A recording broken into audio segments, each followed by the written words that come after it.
Sarap ng kain ni sir, oh. Kakain dito, oh. Punta kayo dito sa Asuncion.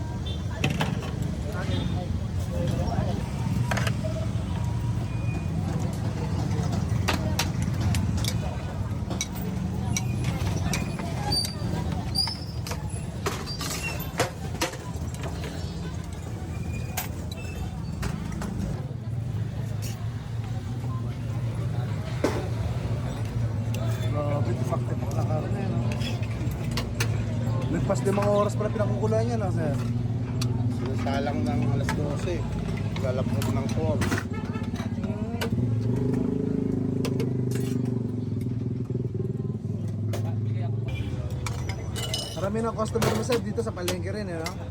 Oh, mga tayo Ako, dito. taga-balot pa nga ako sir eh. Taga saan ka? Taga-balot. Ah, Balatondo. Oo. Nandinadayo mo pa to, sir, ha?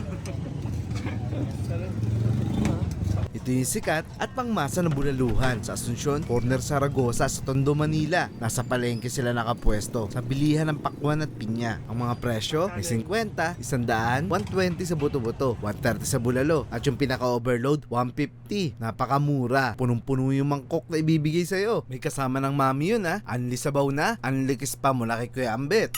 Masarap na busog ka pa. Kaya pag oras na ng kainan, dinudumog talaga ang Ambet Bulaluhan. Gabi-gabi silang bukas dito. Alas 5 ng hapon hanggang alas 3 ng madaling araw. Lunes hanggang Sabado, sarado sila kapag linggo. Kaya pag nag-food trip ka sa Manila, isa to sa dapat mong matikman. Sa sarap at dami ng servings nila, siguradong masasatisfy ka. At para mapanood mo pa, yung ibang masasarap na video na i-upload ko, i-request ko po sana na pindutin nyo yung 3 dot sa gilid at piliin ang see more or show more.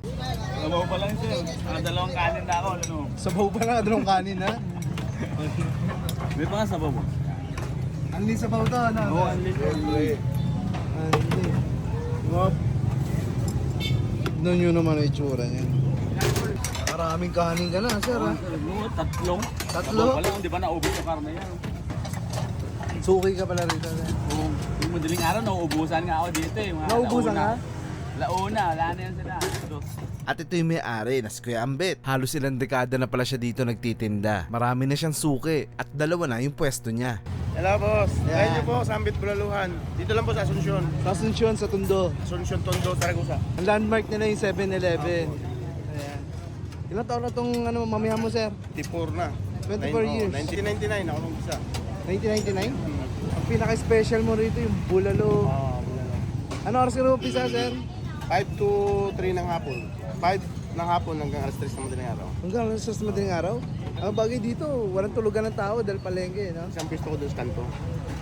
Meron din ako gusto doon sa may kanto. Ah, meron ka pa ron. May stats. Ito isa pa nilang pwesto sa hindi kalayuan sa may bandang Recto Avenue. Dito ko rin nakita yung sinasabi nilang bulalo. Dito kasi sa Asuncion, hindi ko na naabutan dahil niluluto pa raw. Kaya nagbuto-buto muna kami na may maraming laman. At itong ang mga kutkutin, pinamimigay lang nila yan kung hihingi ka. At talaga naman panalo ang pagkain dito. Promise ko yan sa inyo, kukulangin yung 2 rice. Lalo na ngayong maulan ng panahon, saktong-sakto to. Hindi nagsabay, yun. Sinokbe nga, walang katapos ang kanin ang in-order niya. Pangatlong rice? Pinanganak ka para sa kanin, ha? Ano ka? Kaya walang duda na sikat ang bulaluhan ni Kuya Ambet dito sa Asuncion. Niligyan ko pa to ng hot sauce. Kung mahilig kayo sa manghang, bagay na bagay din to. Mas gaganahan pa kayo. Sabaw pa lang, ulam na. Kaya wag niyong kakalimutan mag-take out kagaya ni Kuya. Mag-take out ka pa, sir, ha?